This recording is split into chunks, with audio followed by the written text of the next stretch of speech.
Hey everybody, it's Lisa Burningham. I'm so excited to be sharing 3 cheap and easy Halloween DIYs with you today. Plus, I'm giving you a free printable. Let's start out making a stacked pumpkin topiary.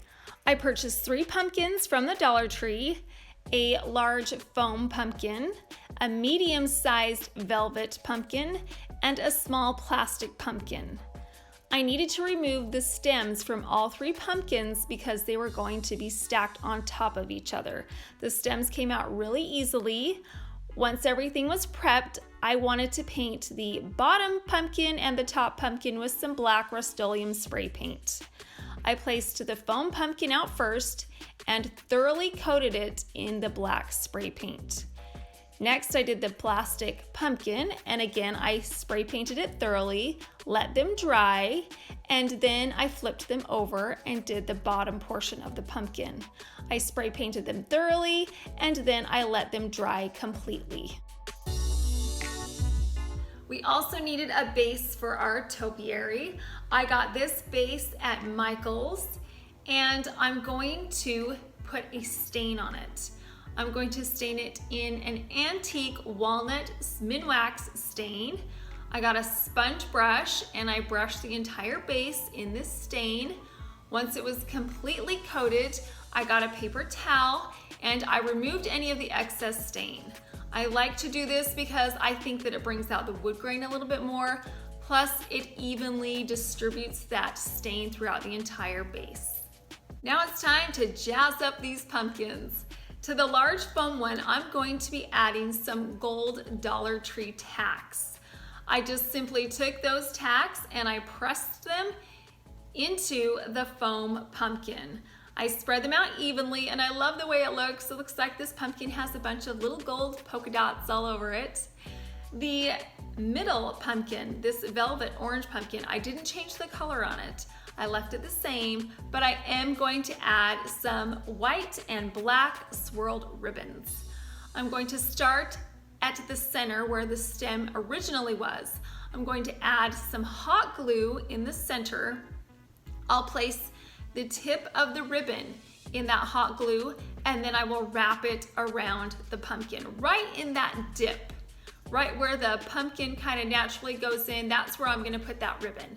So I'm gonna wrap it around my pumpkin. I'm gonna add some hot glue as I go. That way it makes sure that it stays on really snug and secure. I love the way that the ribbon makes this look, and it just ties in that whole black, white, and orange Halloween color scheme into this center pumpkin. For my top pumpkin, I'm going to use a gold paint pen that I got at Michael's. I'm going to draw some zigzags on my pumpkin. I'll just go down and up, and I spread them out about 1/2 inch apart from each other. I did it around the entire perimeter of the pumpkin. So in total, I had about 8 zigzag lines that went up and down this pumpkin. And then this stem, do you remember how we pulled this stem off at the beginning? Well, I spray painted it in some gold metallic spray paint. And it was so easy to reattach. All I did was I just poked it right back into that original hole and it slid in smoothly. And then to the stem, I'm going to add an orange bow and a gold paper spider web. I'll hot glue those to the stem, and now my pumpkins are finished. Now it's assembly time. I want to be able to use this wood base again in another project, so I didn't want to do anything permanent. So my solution is to get some Dollar Tree Velcro. I cut about 1.5 inch segment off of this Velcro. I put the bottom part in the center of the top of my wood base, and I put the other half of the Velcro on the bottom of my foam pumpkin. Now I can put them together and they will stick, but it's not anything permanent that I can't remove later on. To stack my topiaries, I'm going to be using a wooden skewer. Because these pumpkins are foam, it's really easy to take that skewer and poke them in, and they naturally had a hole where those stems were. So that skewer went right into the bottom of the foam one. I took the velvet pumpkin next and I pressed that on top of the foam one, and then the black one was the top, and I just poked that right through. The skewer was the perfect size because it didn't poke out the bottom or the top, and it holds everything up nice and straight. I'm also gonna add a spider web and a sparkly spider that's hanging on to a gold spider web. My video today is part of the Fall and Halloween DIY collaboration that is hosted by the oh so fabulous Heidi Sonboul from Heidi Sonboul DIY. If you don't know Heidi, she does some awesome DIYs on her channel. She comes up with the most creative things. I'll leave a link to Heidi's channel in the description box below, as well as a link to the playlist so you can see what all of the participants came up with.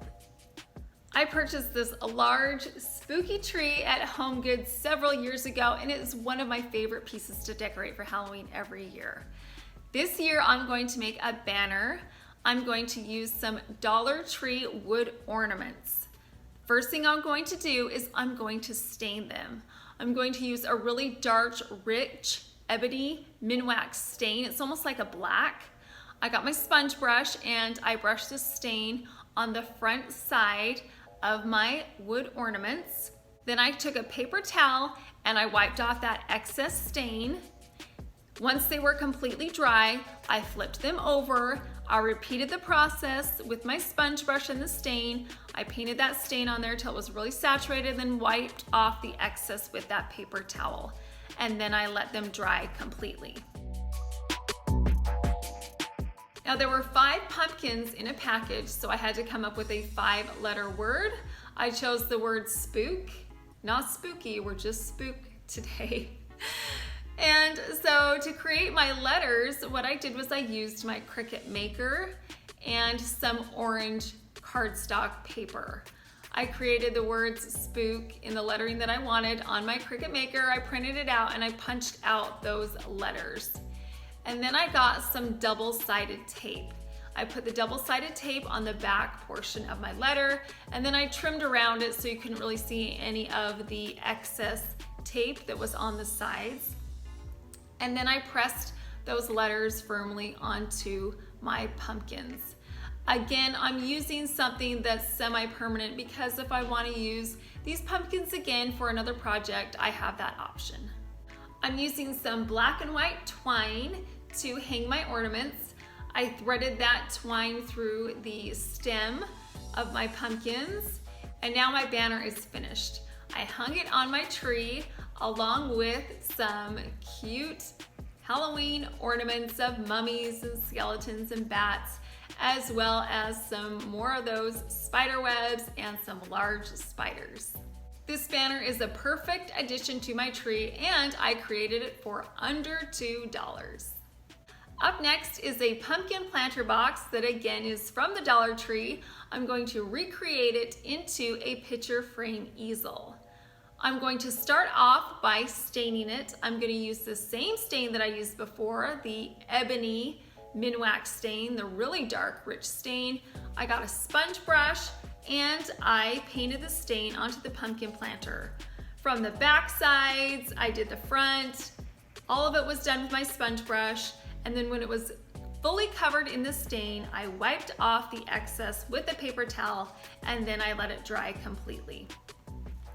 To spookify this pumpkin even further, I'm going to Mod Podge on some spider webs. I'm going to create these spider webs out of some gold wrapping paper and a Martha Stewart spider web punch. You can find these online on Amazon, and they were really fun to make. I just punched them out and super cheap. Great way to customize some seasonal decor. I trimmed up my spider webs into some uneven pieces of web so that they would fit on the front of my pumpkin. Then I got out some Mod Podge and a sponge brush. I painted a liberal amount of Mod Podge onto the pumpkin, and then I placed the web into the Mod Podge. After all of my webs were down, I got a kitchen scraper and I pressed those webs firmly into the Mod Podge, and then I let it dry for about an hour before doing the top layer. Again, I got my sponge brush and a liberal amount of this Mod Podge, and I put it over the entire surface of this pumpkin. Now, if you haven't worked with Mod Podge before, don't worry about the cloudy appearance right now. The Mod Podge will dry clear. Are you ready for a free printable? I love free things. So I'm happy to share this Happy Halloween sign with you. I'll leave a link to where I found it online in my description box below, so you can have it too. I printed this sign out, and then I added one of those gold paper spider webs to the existing spider web. I just put some hot glue on there and pressed the spider web right into the top, just for a little extra bit of embellishment. You don't need to do this, but I thought it would tie in nicely with my decor. And then I put my paper sign into a Dollar Tree frame. And then I placed it into my pumpkin frame easel.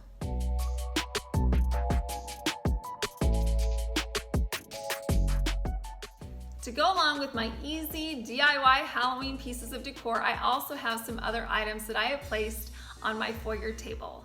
I have a witch lantern, and on top of the lantern, I added some spider themed bows, some black feathers, and some fall greenery. I placed my lantern on top of a spider leg tray, which gives it extra height. I have a pretty little witch that's dressed to impress in a frilly lace dress. I added a cauldron in her hand, and to the cauldron I added a black crystal spider that is dangling from the edge. In the center we have our spooky tree, and you've already seen all the fun things that I've added to the tree. I placed my DIY Happy Halloween frame and frame holder on top of another one of those spider-legged trays. I've also added some spooky spider webs to the base of the table and the cutest string of jar lights that you've ever seen. Inside there are little teeny spiders. I got them at Target last year, and at night they are just so eerie. It's a perfect addition to this table. And then I also placed a few spiders around the table as well. I hope you enjoyed decorating and DIYing these Halloween themed pieces of decor with me today. If you're new to my channel, I would love to have you subscribe so I can share more DIYs and seasonal decorating with you. Thank you so much for watching. If you're new to my channel, I would love to have you subscribe so I can share more home decor and DIY pieces with you.